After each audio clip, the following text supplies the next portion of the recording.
going to the gym. I look forward to going to the gym the next day. Like, who the hell am I?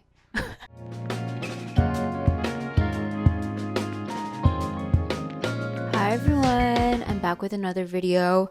I just turned 25 8 months ago, so not just. And something that's supposed to happen when you turn 25 is your frontal lobe fully develops. And apparently that means you'll make a lot more decisions rationally and you're a lot more straightforward thinking.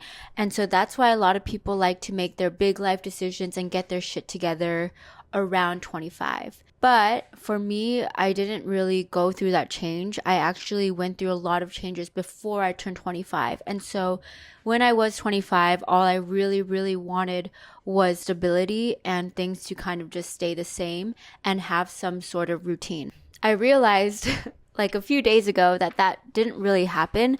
And I actually had a bunch of changes happen in the past few months. So I think my frontal lobe actually did develop and the changes are to show for it. But I'll also just say that I didn't notice a change whatsoever. Some people talk about how they feel something happen to them in their mind. They can literally feel their brain change or something change. I was kind of expecting it, but that really didn't happen for me. So instead, I'm just going to talk about what I noticed changed, and I think the reason for those changes is because I turned 25. And mainly I'm going to talk about my philosophy, my lifestyle, the way that I've been thinking and living my life differently in the past few months. And then I'm going to go into new favorites and things I've been really enjoying that are really different than what I've enjoyed in the past. And this is in areas of music, books, health, things in general. Even if you're not 25, this is so relevant because these are just recommendations that I swear by so that you can live your life to the fullest and enjoy it a little bit more. Okay, starting with philosophy, how I've changed the way I've seen life and lived life.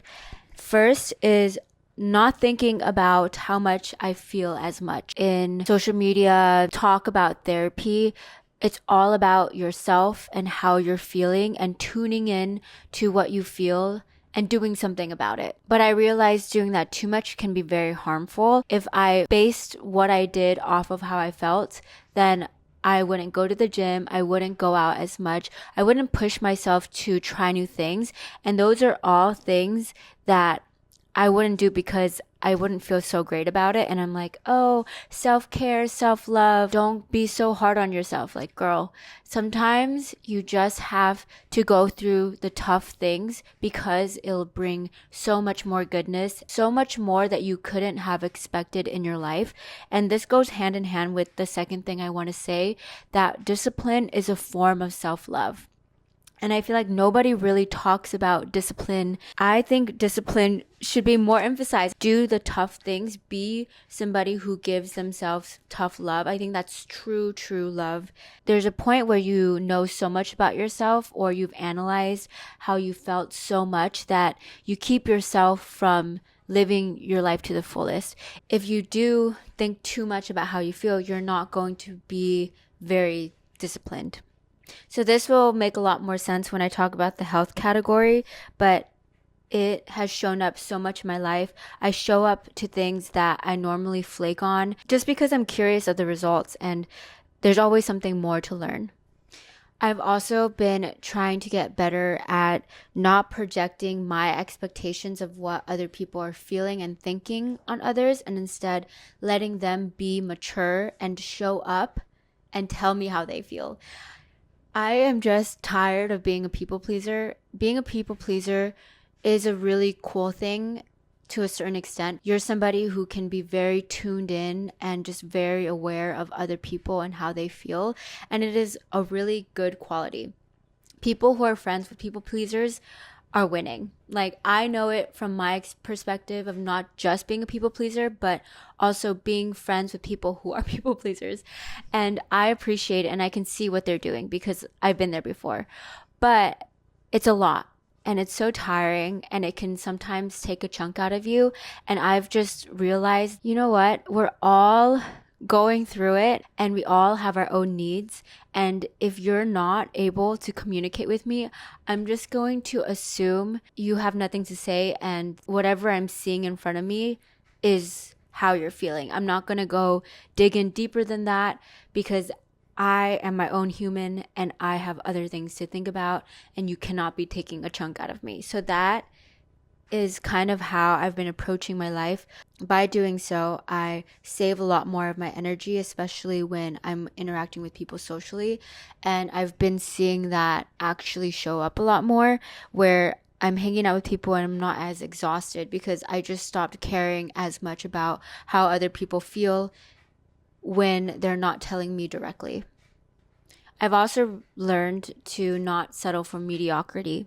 It's not fun. You're taking life for granted if you go through it by accepting whatever is just meh and mediocre. If you settle for mediocrity, you're not just saying yes to mediocrity, but you're also saying no to all the other amazing things that could have happened for you, because you basically block them out by saying yes and settling down for whatever is mediocre.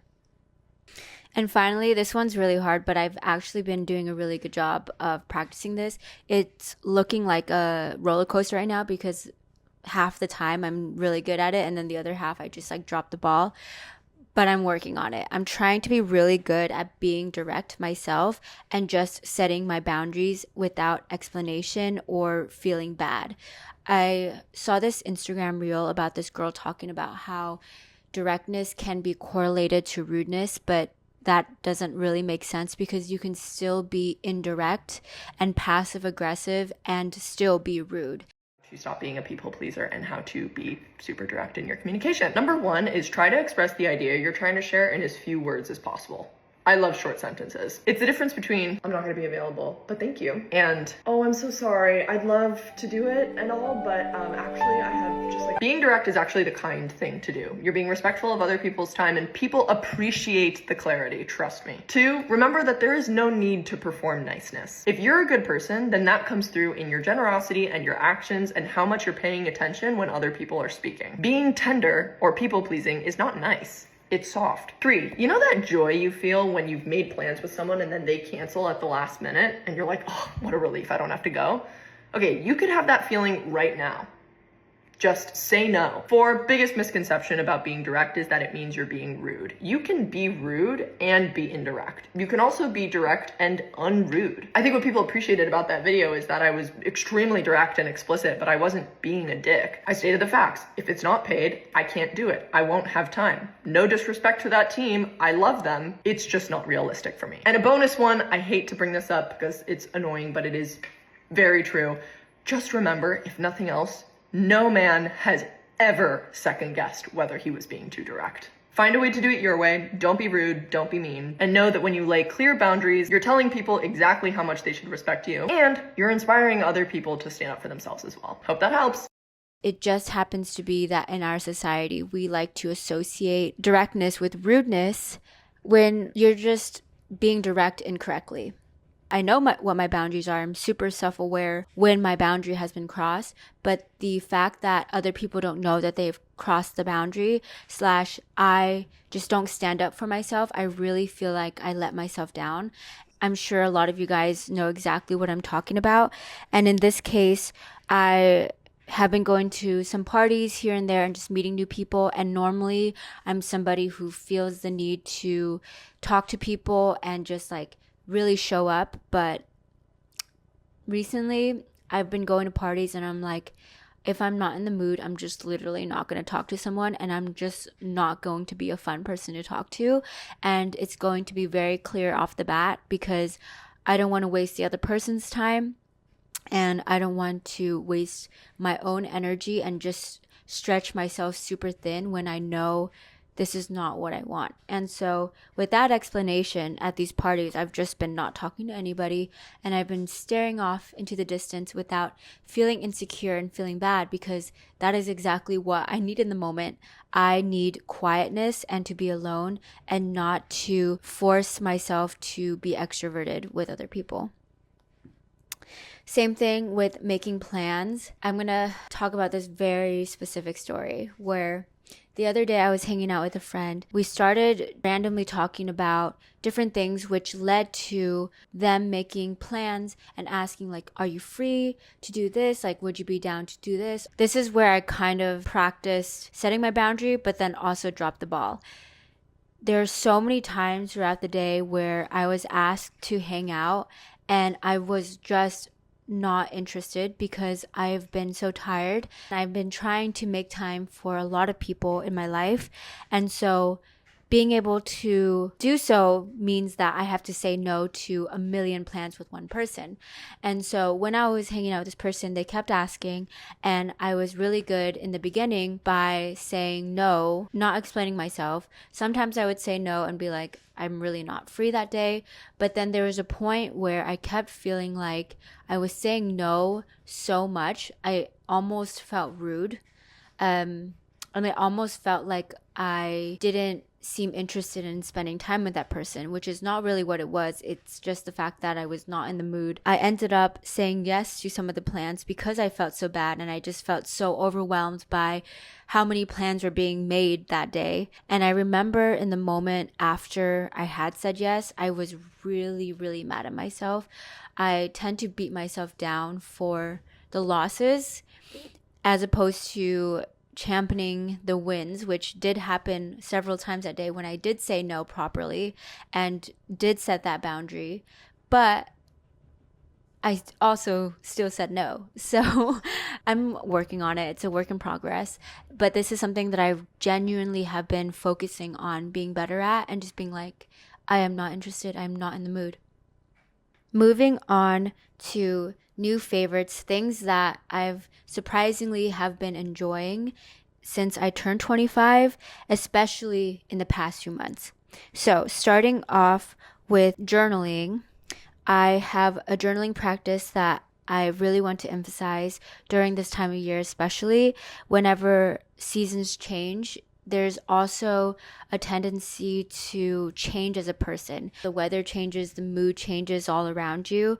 And so it's a perfect time to be introspective and be prepared for what's coming up and also just reflect on the past season itself. I also really like to use it as a time to check in 4 times a year on whether or not my New Year's goals are on track. It's so easy to be on track for the first 2 or 3 months even of the new year, but then as the year goes on, you kind of start forgetting what goals you set for yourself, and you also just start to lose that motivation naturally. And so I like to check in every 3 months, and I create these prompts. They're kind of random, but normally they're centered around reflecting on the past few months and then reflecting on what I want the next few months to look like. I like to describe the past few months in 1 word or 3 words, as well as the future months, goals that I want to have for the future months, also my favorite memories, things that were unexpected, things that were difficult or really enjoyable in the past season. And I also really like to check in on how I'm feeling about my New Year's goals and if I want to change those goals for some reason, because you can't really see how your year is going to go when it's in the future. This is kind of what it looks like. Feel free to use this exercise in general. Next category is health. If you guys watched 2 videos ago, I talked about my eating disorder. It was a very, very, very depressing video. So if you're not in the mood, TLDR, I had an eating disorder. I still am recovering from it. And it's been very, very difficult. So this is a trigger warning to anyone who has any triggers from eating, body dysmorphia, all of that. Essentially, I've tried a lot of things throughout my 7-ish years of recovering, and it's crazy to me. What I realized recently is this is through therapy and my own self-realization that there are therapists and so much jargon out there that talks about good and bad eating. The fact that there's a label to describe food and just general habits as good or bad, labeling it in a black and white way, is why there's so many freaking issues, guys. it isn't not black and white, because each person has their own way of dealing with things and their own way of recovering. And so maybe this might be quote unquote bad, but for somebody else, it might be literally their saving grace. It might be the method that works for them and for some reason clocks in their mind and is actually a healthy way for them to recover. And so this is what happened to me. I went to so many therapists and I learned so much online about how to recover from eating disorders. And they all said, don't count your calories. Don't look at the numbers. The numbers are bad. Like, just listen to your internal signals and try to see when you feel hungry and all of that. But that is, for me, that was very, very difficult because I had been so deep in the disorder that I just lost track of what my body was trying to tell me. That intuition of when you're full, when you need to eat because you're needing a certain nutrient, or when you should start eating because you're hungry. I lost all of that. I did not have that feeling or that sense in my mind. That's crazy to say because I think it's easy to take it for granted. It's so natural. It's a human animal thing that you're born and raised with. But then I was losing it. I lost it. And so when people were telling me to listen to my own signals, I was like, literally, what are you talking about? Like, I don't know where these signals are coming from and if I can even trust them. So I had a lot of difficulty trusting myself. And that is why what ended up working for me in this category specifically is I've actually been counting my macros.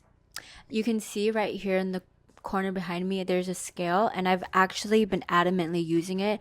And I've been using it for the past month and a half, I would say, where I've been counting my macros. So macros are protein, fats, and carbs, and also keeping track of my nutrients and making sure especially that I get a lot of fiber. And this has been so helpful in so many ways, not only just telling myself when I should stop eating, because sometimes I will feel like eating more, but I cannot tell the reason why. And if I look at the app, I use MyFitnessPal. If I look at the app and I see that I've hit all my nutrients, I've hit all my macros, and I've eaten a substantial amount, I will know in my mind that it's not because I'm hungry. Now I'm just eating because I'm stressed, I'm bored, like something else. And then, this is a TMI, having to go poop every day is also a problem area of my life. I don't poop enough. And you're supposed to poop every day.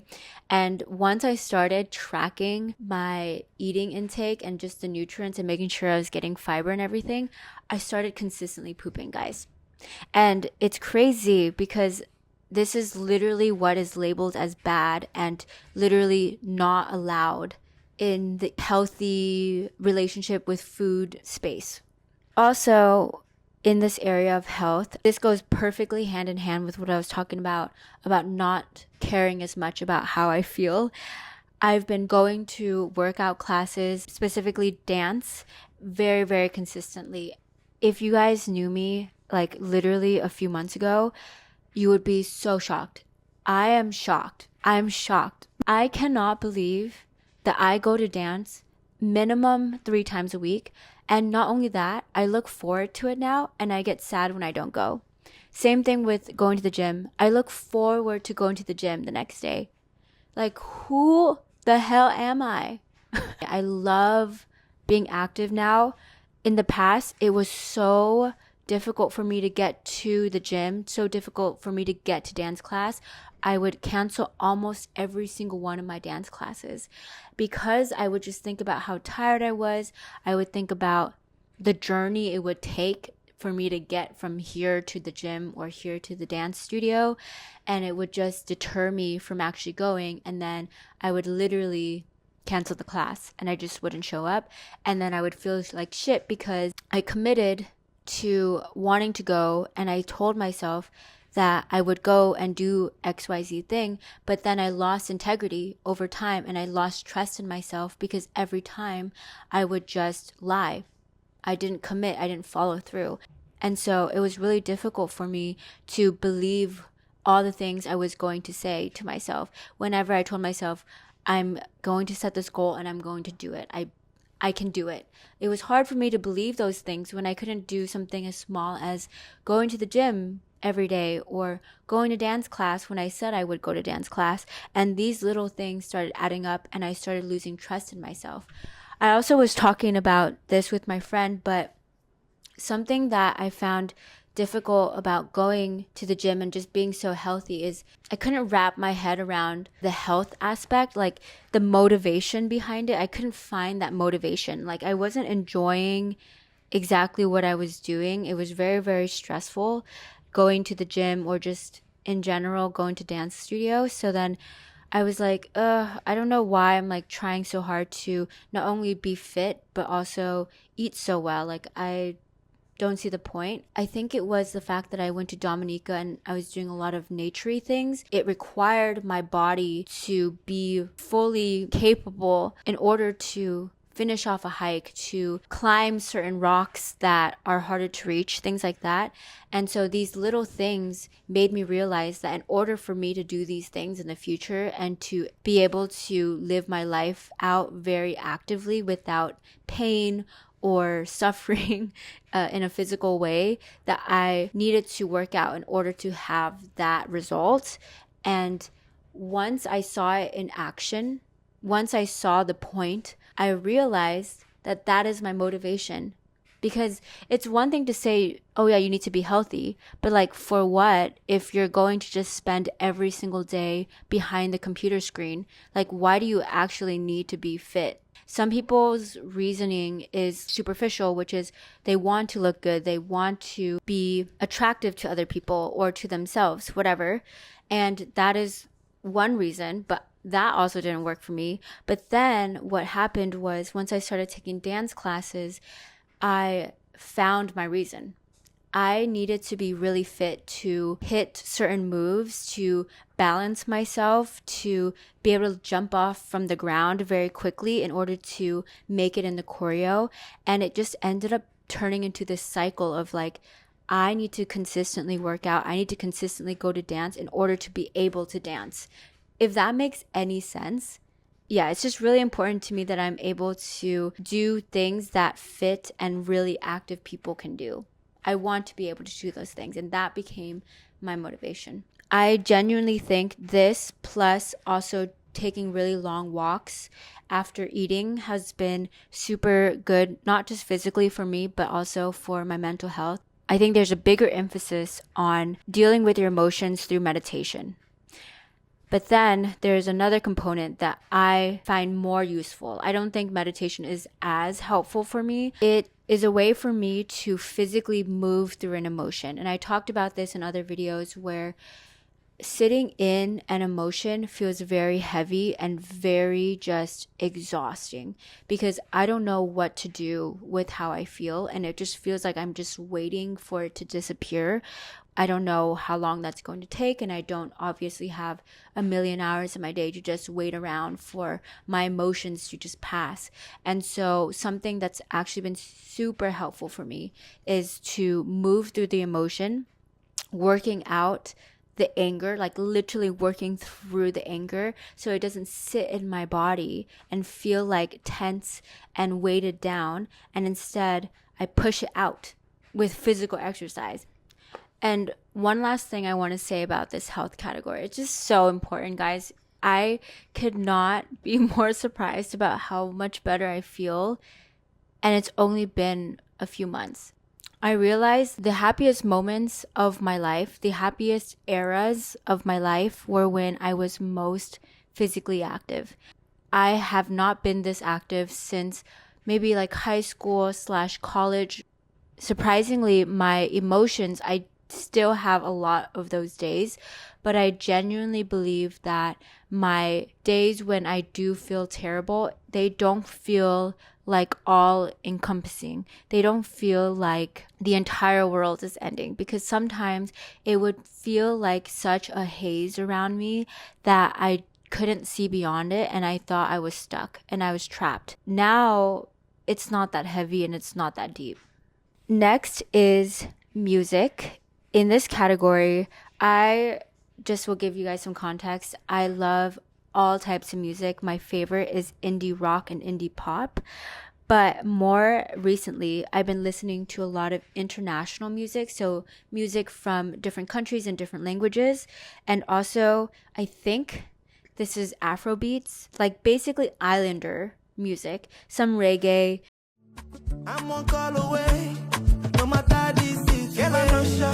Keep my action. Don't do too much. I love you with passion.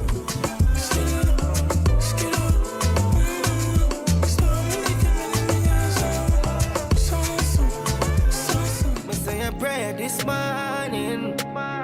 One back a chanting. Firm and planted. Blessing us to flow like fountain. That general area I have been loving so much. It's been my go-to for the gym. Next category I want to talk about is books, and I've read 2 books recently that I really want to talk about. I specifically want to just use them as examples of the type of reading that I'm doing now as opposed to how I was reading in the past. And I am mainly focusing on reading books that are not trending and that are not basic. I am going to different bookstores, libraries, and literally picking out the most random book. This one is Ali Smith, How to Be Both. It's a book that my friend picked up from the shelf randomly in the Strand bookstore, and I looked at it and I was like, yeah, let's do it. I've literally never heard of this book.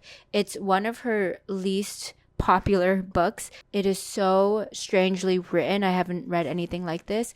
It is in 2 parts. First part is from the perspective of a painter, and the second part is from a perspective of this random girl who learns about this painter. And they're living in 2 completely different eras. And this is the most strange, beautiful, interesting writing style that I've ever read. Like I said, I have been trying to read books that are not typical, and so translated text has been my other big thing.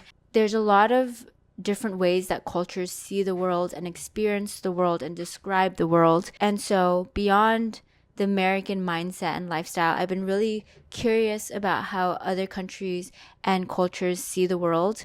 And so I've been reading translated text, and this one is 3 Horses by Ari De Luca. This one's super not known. Like, I could barely find it on Goodreads. I had to do the full title, the full author's name before I could even find the book. Translated in Italian, and it's about this man who's gone through a very, very painful and traumatic life. And as he reaches his old age, he tries to pretend that that life didn't happen and live a very peaceful life. But he meets this woman that he falls in love with, and his past slowly comes to the surface. The writing is so unique. The symbols, the metaphors, the associations that are being made to different things in life. It's just so fun. Okay, so this is the man describing the woman that he ends up meeting. I've never heard anyone being described this way. She speaks with a dark, throaty voice. She has capable hands, high cheekbones to summon a smile, a nice geometric face, full mouth, healthy bite. It must be nice to watch her eat. Soft temples hinted at by a lock of hair, strong nostrils for drawing in air. I want to bring her a vase of sage from my garden so I can tell her where it comes from. Next category is things, stuff. And every time I do a favorites video or just talk about stuff in general, it's pretty difficult for me to do so because I'm not somebody who likes to try and buy new things, especially unnecessary things. I'm a lot more functional, a lot more minimalist in that way in my life. I will only really buy or try something new if I really need to and there's a purpose. But I have 2 things that I did want to talk about that I have been loving, and I wish they sponsored me, but they don't. So these are genuine opinions. I have been wanting this water bottle bag, and my whole reasoning behind getting a water bottle bag is that I am somebody who doesn't want to carry too much around with me, especially in New York City when it can get super hot and sweaty, and I do not like to carry a lot. I'm also a small girl, and so carrying a massive bag for no reason makes no sense. And sometimes I'm going out to dance, I'm going to the gym, I'm making a quick errand run, and all I really need is maybe my water bottle, wallet, and my phone. But I don't want to carry a whole bag for that. And so what I ended up buying was a water bottle bag. And this is the one I specifically care about. There's so many water bottle bags you can buy out there. You can buy them from Amazon. It's not a niche, weird thing. But I did not like what they look like. And I care about what it looks like aesthetically. And so this one is from the brand Topology. You can get this in so many colors. I like their phone bag and their water bottle bag. And so I've been debating the phone bag. But anyways, you can buy different straps. So basically it's a very customizable, very climber inspired brand. You choose the different ropes you want to buy, or you can get bungee cords. They have different straps with pockets in them even, and you can hook them on to whatever bag that you buy. You can double them up. You can tie them in a knot. So I bought 2 different straps. This one's a crossbody strap. The bag strap, this is a double loop. The actual water bottle bag here, you slip it through the center and you strap it up. And then both sides of the water bottle bag have pockets and inserts in them, which I put my phone, my AirPods, and my keys inside. And this has been perfect. So I just literally walk around like this, and it's been such a great purchase. It is not cheap, but the quality, the style, the aesthetic of it, I am willing to pay for. And I wish I had bought it 2 to 3 years ago when I found out about this brand in the first place, because I've been kind of procrastinating buying that. The other thing that I tried out, I don't normally use highlighter because it is pretty glittery, and I'm not trying to just casually look like a bunch of glitter is on my face. But I did see from another YouTuber, her name's Moya, she really likes this Chanel highlighter. This highlighter is a dewy highlighter. So it looks like what my face kind of looks like right now, where the most shiny parts of my face look like I just have oil / it's kind of like sweaty. That's the look I was trying to go for the highlight. And not only do I love it because it does the job, but I have really sensitive skin, and so I don't like to try new products because they normally break me out. But this one, after trying it out for a few weeks now, has not broken me out at all. And so I give this the seal of sensitive skin approval. Okay, last thing on the things list. This is Blue Lizard's Australian sunscreen. It is the 50 SPF sensitive mineral sunscreen. If any of you guys are going out to the beach, if you are going to be swimming, please get mineral sunscreen. And this is your reminder to pick up Reef Safe sunscreen if you don't have it already for the summer, since it's coming up. Okay, last category. This is fashion, and the male people who watch my videos might think it's time to click away.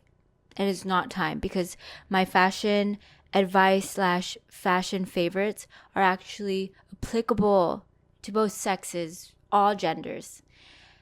And it is just the fact that I have been really big on being very creative with the clothes that I already have, as opposed to buying new clothes. This has been the theme of this year. This is perfect because of what I'm wearing right now. I'm actually wearing a bathing suit top.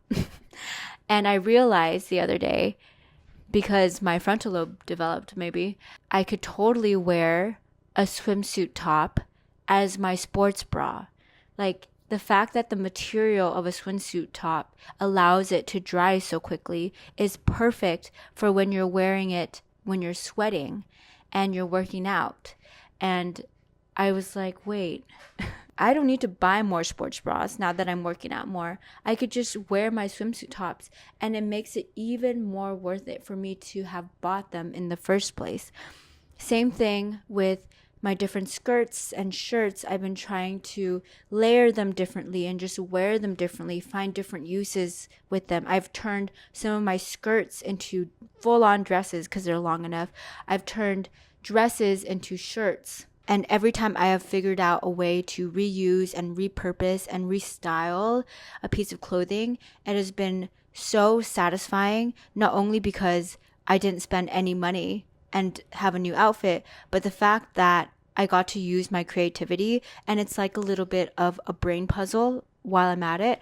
And so I highly recommend you guys, before you even start buying new things, looking through what you have in your closet and saying, what can I do with this, and how can I reinvent this fashion item and this style of clothing so that I have a brand new outfit and a new way of wearing it. Coffee break. This is just this season. This is not a 25 favorites thing. This is like straight up because now it's summer. My fixation drink right now is cold brew with coconut water. Okay. And you get electrolytes and caffeine. It's awesome. Now I'm going to talk about Hilo Buffalo, which is the good thing, the bad thing, the weird thing that has happened recently. It's not related to any of the episode topics. It's just a general life update. All right, starting off with the high, which is the good thing that has happened. Normally, when people come and visit me, I get very, very overwhelmed, especially somebody who likes to have her own space and is a people pleaser. When I'm hosting somebody, I get very, very stressed because I feel like I need to take care of them and make sure that they're having a good time. And I almost take responsibility for everything that has to do with their experience when they're visiting me, which is a lot. And it's totally a me problem. But this time, I did have a friend who visited me last week for just a few days, and I was fully aware that I was going to be overwhelmed. And so I told her that she could only stay for a few days, and that was me setting my boundary. But what actually ended up happening was I had so much fun.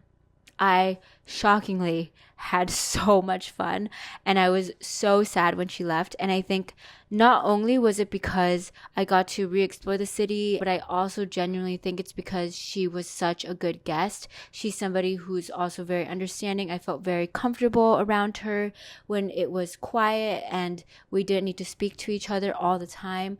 I also think she's somebody who is good at communicating when she needed something and was very direct when she didn't need something. Also is just very considerate overall as a person. And so having that sweet spot in a person just worked really well for me, and I had a great time. And so this is another example of how being direct is actually a gift. It is actually a gift for the other person, and it makes a lot of people's lives easier by telling them how you feel. Next is my low, which is the bad thing that has happened. I was really in my head a few weeks ago because I was mistreated by somebody and it drove me crazy. I got into a spiral thinking about how there's so many traumatic experiences in life that turn people into traumatized people, which turn them into traumatizing people, where they traumatize other people because they've been hurt and they don't know how to deal with their emotion. And I was like, I need to properly deal with how I'm feeling right now, or else I'm going to put my baggage onto somebody else. And so what I did to deal with it was I took a 20,000 plus step walk. I was so upset that I needed to channel out that energy by walking a shit ton.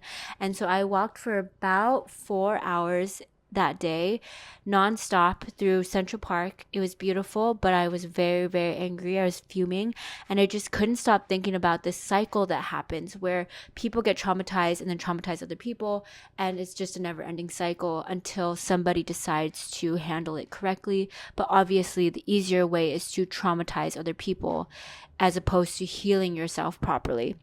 And so I did the tough thing and fucking went through it, but I felt better after taking that long ass walk. And that's another example of how I have not been letting my emotions stay stagnant and letting that energy stay stagnant in my body. Instead, I like to have somewhere for it to go. Next is my buffalo, which is the weird thing that has happened.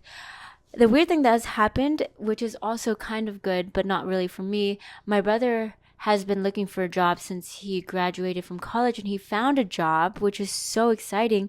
But the job that he found is asking him to relocate to another state. And weird thing, which is why it's my buffalo, is that I was surprised by how kind of sad I was about the fact that he would be moving. And I kind of felt like a parent. I kind of felt like a mom in a way, where I was like, oh, like he's leaving the nest, like he's leaving home, and caught myself at moments when I was helping him make the decision and giving him advice on what company to say yes to. I caught myself almost trying to hold him back. And thank God I caught myself, because I stopped myself from saying anything that could have prevented him from doing whatever he wanted to do and needed to do for himself. But I was just surprised by how I was feeling in those moments. But yeah, anyways, that's life. And I forget that every single person, regardless of their relationship to you, is living and breathing their own life and consciously aware of every single moment that they're living. And you have to let everybody do their own thing sometimes, as long as it's not harming you directly. So yeah, anyways, that is my Hello Buffalo. I hope you guys enjoyed this video. Don't forget to like, comment, and subscribe, and hit the notification bell. We are very close to 20,000. I'm so excited. Yeah, thanks for watching. Bye.